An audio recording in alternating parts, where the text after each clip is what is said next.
No l'univers, universo tudo se move. tout bouge. Les Os planètes, planetas, les as étoiles, estrelas, les as galaxies galáxias movem-se todas de acordo com a de gravidade. la gravité, avec un Com um principe princípio simple. simples, Dès quando um lors objeto qu'un tem uma objet a massa, masse, eles influenciam o movimento dos des outros objetos. Pendant longtemps, Durante muito les tempo, as règles regras que explicam esta mécanique mecânica das astres estrelas funcionaram très muito bien. bem. Juste Isso foi après até la aos anos 30. À ce moment-là, certains Nessa astronomes época, se alguns rendent astrônomos compte que perceberam quelque que chose algo ne va estava pas. errado. Ils Eles repèrent detectaram des movimentos cósmicos que semblent ne parecem pas não coller coincidir avec com as les leis lois da de la gravidade. Selon De leurs acordo com as suas observações, certaines algumas étoiles, estrelas, algumas certaines galáxias galaxies movem-se se muito déplacent depressa, trop rapidement. como se um un fantasma fantôme cósmico alterasse as faisait regras bouger do les règles universo. de l'univers. Mas na época, os dados são em pequeno número e de baixa qualidade. Assim, a ideia do fantasma cai no esquecimento por várias décadas.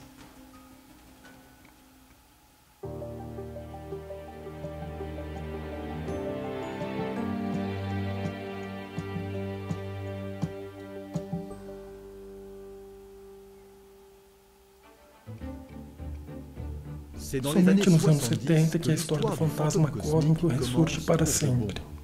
E reconhecidamente graças à astrônoma americana Vera Rubin. Vera Rubin perguntava-se por que as galáxias tinham estruturas diferentes. Ela supõe então que esta variedade deve vir da velocidade de suas rotações.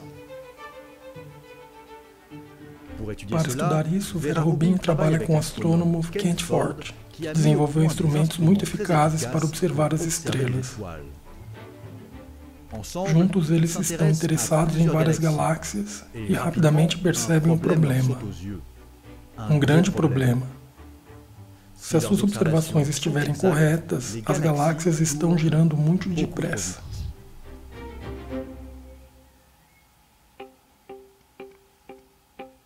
Para compreender bem esta incoerência, é preciso recordar como funciona a gravidade. E para isso, tomemos o exemplo do sistema solar. No centro, o Sol, muito maciço, e em torno os planetas que orbitam. O que observamos é que quanto mais longe um planeta está, mais baixa é sua velocidade média, que vai de 47,4 km por segundo para Mercúrio a 5,4 km por segundo para Netuno. E se colocarmos tudo num gráfico, é isto que acontece. A Terra está aqui, girando a 30 km por segundo em torno do Sol. Todas estas velocidades estão resumidas nesta equação. Equação em que as velocidades dos planetas dependem tanto das suas distâncias em relação ao Sol como da massa do Sol. O que isso significa é que o movimento dos planetas depende da massa do objeto em torno do qual ela gira. Neste caso, a massa do Sol.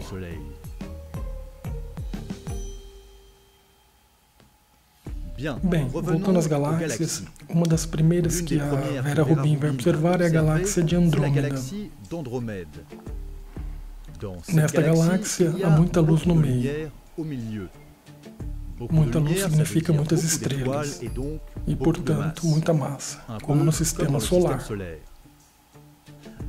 Então, os astrônomos pensam que as estrelas distantes do centro devem mover-se mais lentamente.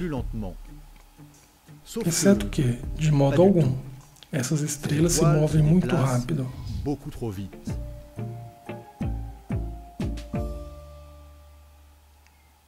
Nesta curva, podem ver-se as baixas de velocidade previstas afastando-se do centro. E nestas velocidades realmente observadas por Vera Rubin. As estrelas da periferia de Andrômeda vão, na verdade, quase a mesma velocidade que as estrelas próximas do centro. E quando Vera Rubin e seus colegas fazem o mesmo tipo de observação em outras galáxias, eles encontram o mesmo fenômeno estranho. Se aplicássemos, por exemplo, este tipo de curvas ao sistema solar, os planetas distantes do Sol seriam tão rápidos que seriam lançados para o espaço interestelar. Nas galáxias deve, portanto, existir estes famosos fantasmas cósmicos que alteram o movimento das estrelas.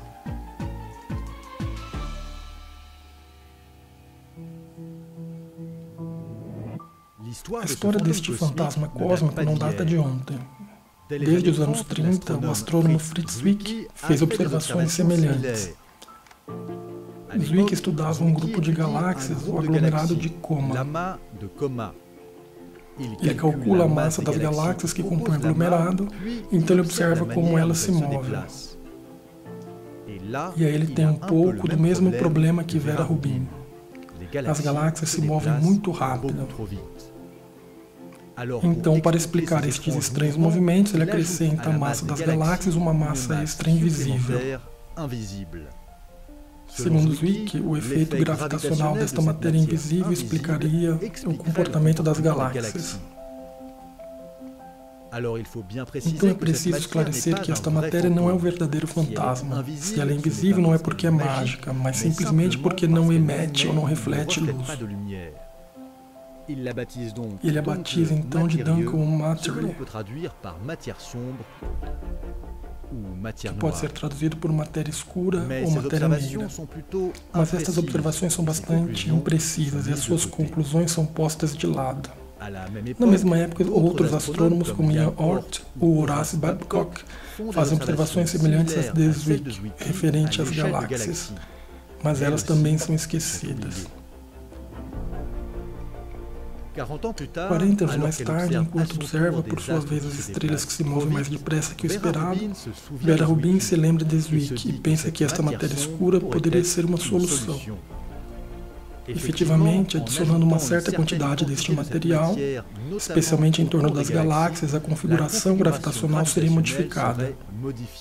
E o movimento muito rápido das estrelas poderia ser explicado, mas esta matéria precisa ser muita. Segundo os cálculos na Via Láctea, por exemplo, cerca de 90% da massa total, ou seja, 90% da matéria contida na nossa própria galáxia, seria invisível.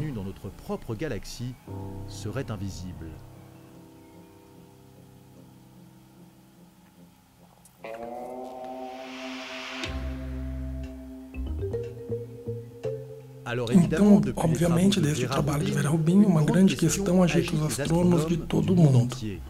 Esta matéria negra, ela é o quê? Para tentar dar uma resposta, existem basicamente três opções.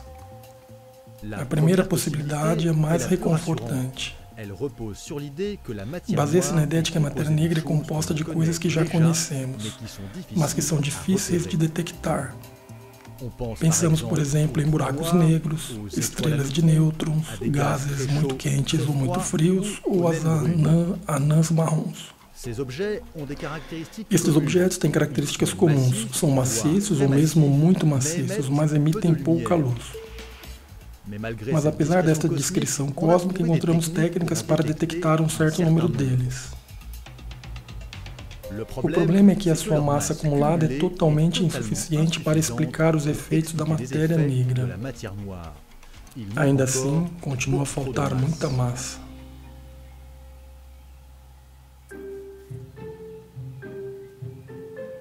É preciso, portanto, encarar uma outra hipótese para a matéria negra. Uma hipótese problemática, uma vez que pressupõe a existência de partículas que não conhecemos e que nunca vimos. Isto por uma razão simples, é que essas partículas não interagem com a luz. Então, para tentar encontrar estas misteriosas partículas, existem atualmente dois métodos para quer detectá-las, quer fabricá-las. Para tentar localizá-las, os caçadores de matéria negra desenvolveram sensores um pouco especiais. Eles estão enterrados no subsolo para evitar perturbações externas e são constituídos por um tanque cheio de um líquido sensível, como por exemplo o xenônio. O que os investigadores esperam é que, através destes sensores, as partículas de matéria negra atinjam os átomos de xenônio e eles arranquem um elétron. Isso teria como efeito gerar uma cintilação, um sinal de que o choque ocorreu. Existem muitos sensores no mundo, mas até agora, nada. A matéria negra escapa-lhes. A outra opção é fabricar a matéria negra. E para isso os pesquisadores usam o LHC, o grande colisor de partículas, instalado na fronteira franco-suíça. Nesta grande máquina, partículas são lançadas a alta velocidade antes de se chocarem. Durante o choque, elas se desintegram em outras partículas, e é entre essas partículas que os investigadores esperam encontrar vestígios da matéria negra. O problema, mais uma vez, é que até agora, nada. Mais uma vez, a matéria negra permanece invisível.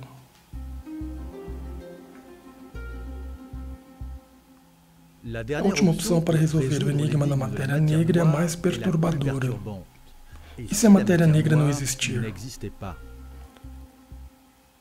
Um dos primeiros defensores desta teoria chama-se Mordechai Milgrom. Segundo ele,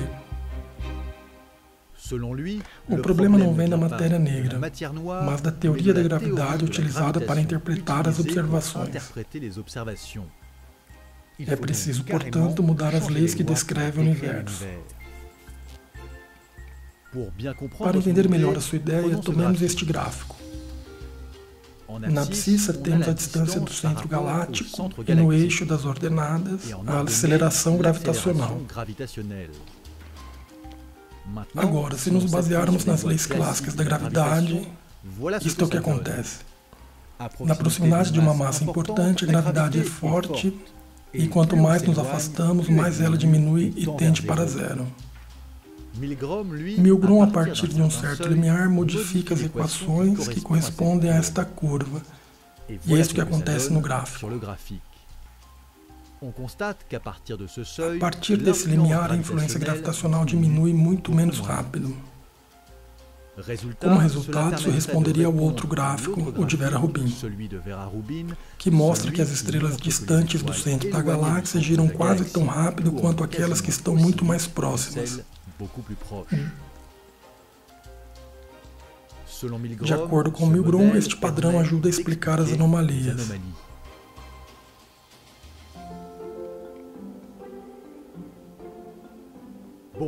A proposta é sedutora, mas parece contradizer algumas observações. Por exemplo, os astrônomos estudaram uma galáxia um pouco particular, a Dragonfly 44.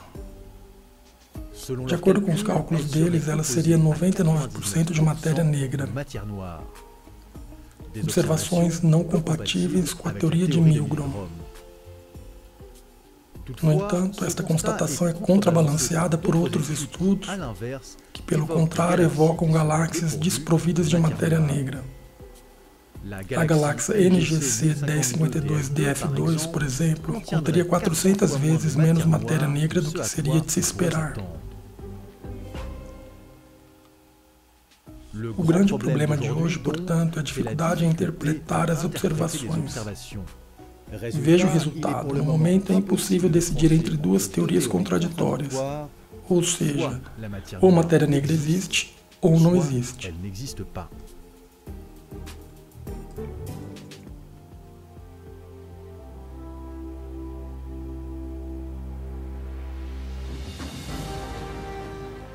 Com a matéria negra, Vera Rubin elaborou, portanto, duas das maiores questões da física moderna. Existe uma matéria invisível que representa cerca de 80% da massa das galáxias e que nunca vimos antes? Ou as leis da gravidade estão erradas? A Vera Rubin nunca saberá a resposta. Ela morreu em 2016. Mas uma coisa é certa, o seu fantasma ainda pode assombrar o mundo da astronomia por muito tempo.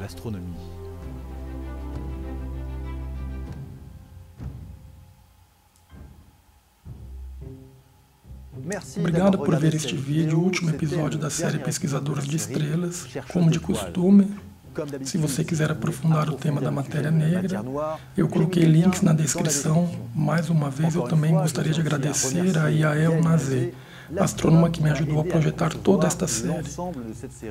Os seus conselhos e o seu livro sobre mulheres astrônomas me ajudaram muito. Sinta-se livre para fazer suas perguntas ou comentários e dizer o que você pensou sobre esta série, até mesmo para me oferecer ideias para a próxima. E se você quiser ver outros episódios, você vai encontrar aqui os links para a playlist. Até breve para mais vídeos no canal do jornal Le Monde.